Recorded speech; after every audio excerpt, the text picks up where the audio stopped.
There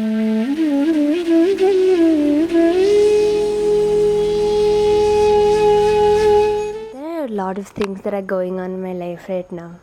A lot of things. So basically, right now I'm 18. I just finished my 12th boards, and back in when I finished my 10th boards, I turned to become a really bad girl in the society.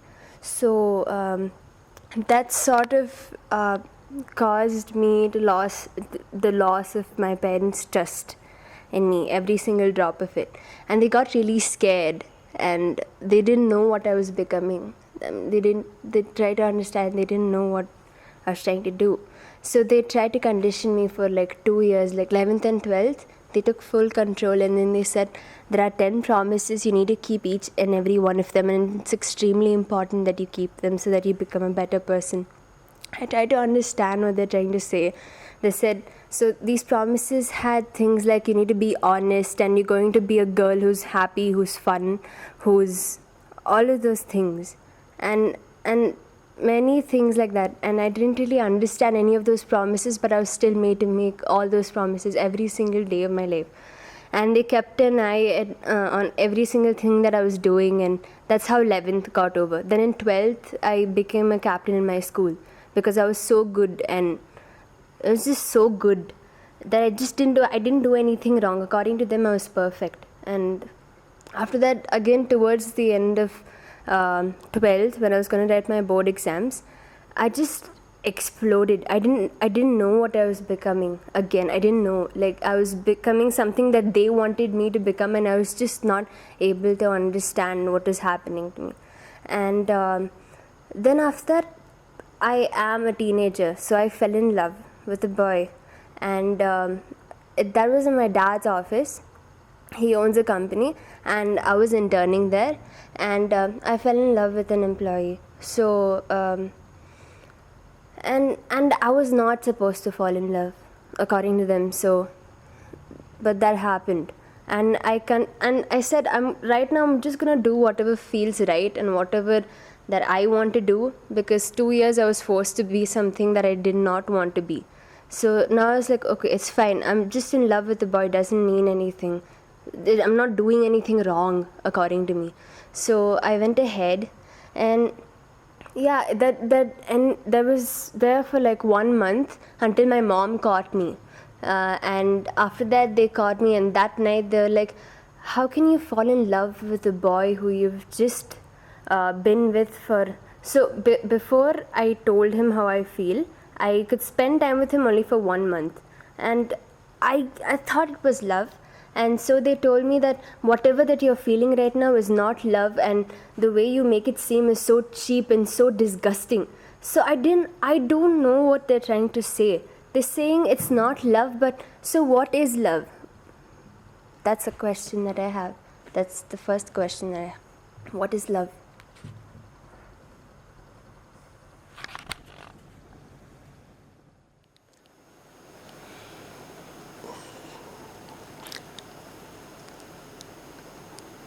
Is there really a need to debate whether a particular word can be ascribed to a relationship? Right now the debate seems to be whether or not it is love. You are saying it is love. Yes, They are saying it is not love. So I don't know what love is. You don't Is know this what love really is. love? Should you rather not ask what is it doing to you? Even if it's love, let's say. Some international agency comes and certifies it is love, let's say. But if it is not healthy for you, would you proceed with it? I don't think You don't so. think so. Similarly, if somehow many grown-ups just get together and manage to convince you that it is not love but Olympus happens to be the brand of this. So it is not love but Olympus. But that Olympus is really healthy for you. It nurtures you, it gives you life. Would you drop Olympus because it is Olympus and not love? So it's not about the name, right? We have to get real and find out what is this relationship doing to us. Huh? The name doesn't matter.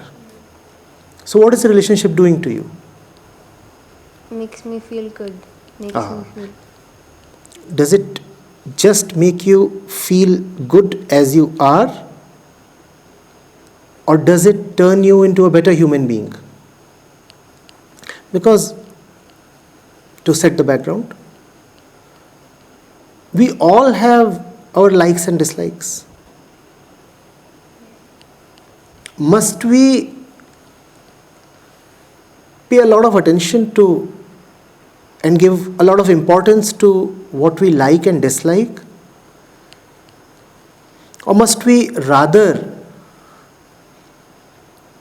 focus on that which we may like or we may dislike but is really useful? Right. So, love that feels good or a relationship that feels good is not necessarily something useful.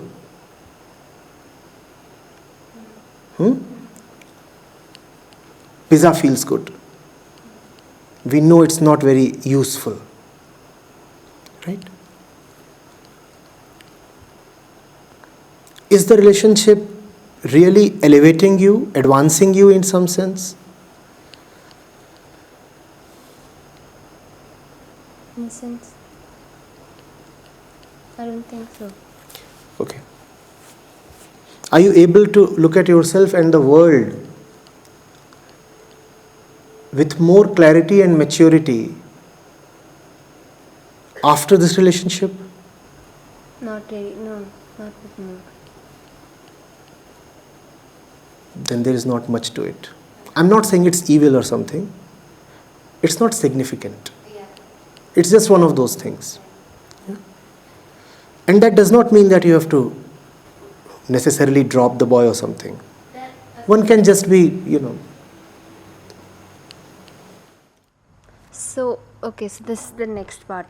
So, I told him what happened, and I told him that I'm choosing to take a break from this, and probably and they said that it. So when my parents told me that love, what you're feeling right now is not love, and it's cheap and it's disgusting. They also told me that right now wait, find yourself first, and maybe then go ahead and start a relationship, because right now if you do that you might lose yourself in the process. So they said find yourself. no, you cannot find yourself just all of a sudden. Even finding yourself requires that you investigate your relationships. This self-knowledge cannot come to oneself except by looking at the stuff one is related to. Self-knowledge cannot happen in a vacuum or in isolation. See, it's all right. You are a human being. You can relate with some other person. There is nothing disgusting or offensive about it as such. But yes, there is no particular need to call it love, because love has cultural associations. It somehow becomes a big thing in the eyes of many people the moment you say it is love. One teenage girl, one teenage boy, obviously they can talk to each other, they can hang out with each other. It's okay. Be mindful of what the company of that person is doing to you. Be very, very alert about that, and equally alert if you really wish well to that person, that boy, what your company is doing to him. Is it a good investment of your time when you are with him? Or could you have expended your time in a better way?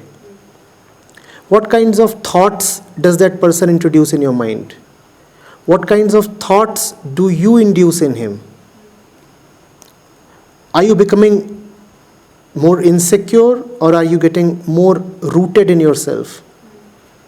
Have feelings of jealousy and possessiveness started occurring to you or to him? You have to be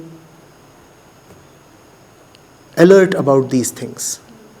You have to see how your mind is being impacted in that relationship, in the company of that person.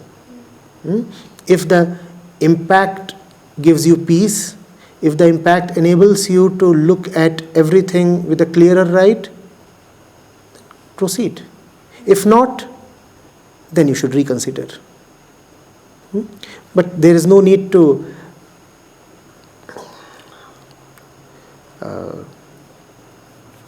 turn it into a taboo or a stigma. It's okay. Just as he can talk to him and she can talk to him, you too, in God's universe, have all the rights to talk to and be with anybody you prefer. It need not even be a human being. If you want to be pally with a dog or a crow, that too is your sovereign right. Nobody can infringe upon it. Okay, so there's this next part also.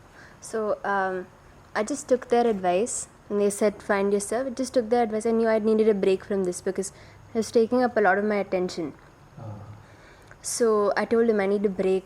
I'm sorry I'm doing this to you, but because he was really broken, like broken in the sense he called me and then he's like, so I called him, so this happened on Monday, and on Tuesday I called him and I said all of this has happened and I think we can just be friends for now. I just need some time and I need to figure things out.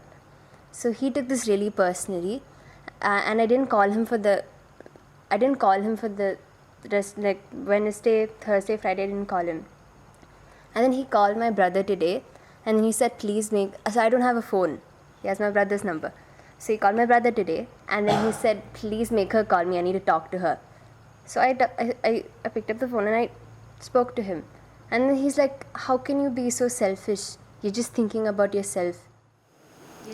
This is, in spiritual language, attachment. And this is not good for the mind. I'm surprised at how early even teenagers pick up all these things. They're supposed to be adults' zone. All these things, you broke my heart, I'm missing you, stalking, calling somebody's brother. Anyway, it's not about age, it's about the fundamental human tendency. That's what is called the ego. The ego needs something to cling to. This is attachment. So, a relationship per se is neither good nor bad. You have to see what that relationship comprises of. Now, this relationship seems to have a strong flavor of attachment. That's a problem. That's a big problem. Yeah. I realized that, so I wanted to drop it and I told him that. You don't really have to drop it in a cruel way. So I told him that we can just be friends. Yes, that's right. And even now he's like, how can you do this to me? So But what are you doing to him? That I am just being a friend with him and he can't take it. And that's no offense. That's no cruelty upon anyone. I told him that this does not have to just Then you have to see what all this implies.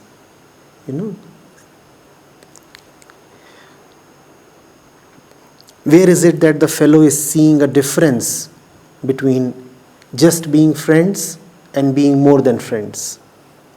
Then you will probably see the role of lust as well. And then you will come upon another aspect of ego. It is very, very body identified. And because it is body identified, it looks at the other as a body. And that is not love. When you look at the other as a body, then you are motivated to consume the other's body. And that's why you won't like it when the other one tells you we are just friends. You want to be more than friends. You want to get into probably the physical aspect of it. Hmm? And again, there is no need to just denounce it or ridicule it or condemn it. It's an opportunity to understand it. It's an opportunity to see how we are as human beings. And we all are like that. Man, woman, young, old, even a newborn kid has the same tendencies. Some of them may surface later on, but all of them are present even in the kid. Okay? So, just be very alert. Be on a watch out. So, what am I supposed to do? That is one question that I never answer. That's something that each one of us must figure out for herself. Once you know that the other is operating from base tendencies, do you want to encourage him further? You don't want to encourage him, right? Because if you encourage him, it would be bad for both you and him. Once somebody is in the grip of attachment, then his consciousness keeps falling. He keeps becoming more and more vulnerable to all the bad things. So you don't want to encourage attachment in somebody, right? Friendship is about wishing the other well. So do things that would probably help him get out of the attachment. Don't do anything that would be a cause of misery for both the parties. Okay?